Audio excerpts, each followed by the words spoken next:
Ito and Baguio. Video sad ni. Ate? Kaya sa picture. Ito and Baguio.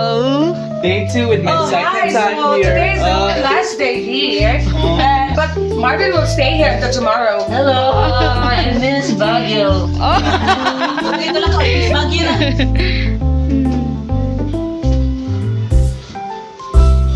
So anyway, that's all. Thank you. Ako ba yun? Siya din naligo siya. Ay.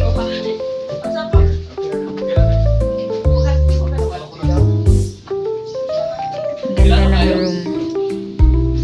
So this is the view. Yan na. Yes, I'm so ready. And there guys, padulong na may gawas, gidala na namo among mga gamit. Kay ini man na mo og laag city tour. Modiretso na mi airport. Kay ang bus mga 7 PM pa. So yes, laag sa time. And pasakay na kami sa van na ni-rent namin.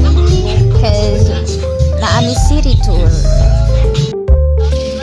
Hello everyone! Hi Teacher Sky!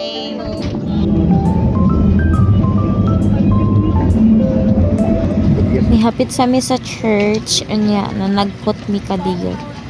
So mao ni lang famous na church there. And ito na nga, after church, papunta na kami sa strawberry farm. Kakain sila ng ice cream.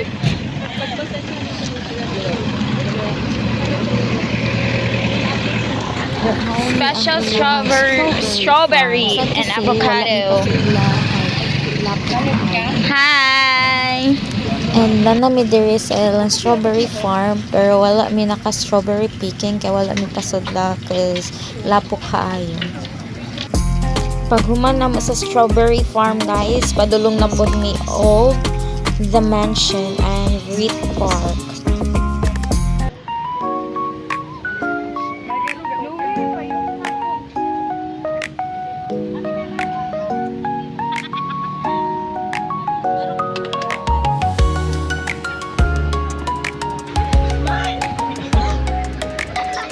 Hi to my vlog.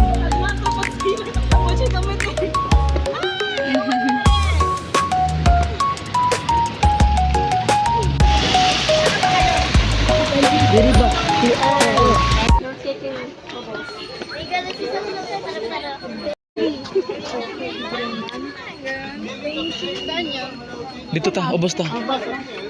Kaya na dito ka ng facing ko.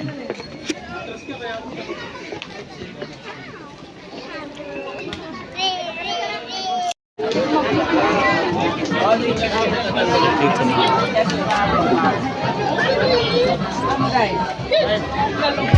Mamalhin na pud mi og spot guys. So padulong mi ani Camp John Hay. Wow, kanindot sa view. Grabe gud kanindot diri lugar gyud as in. Bugnaw pa jud kaayo.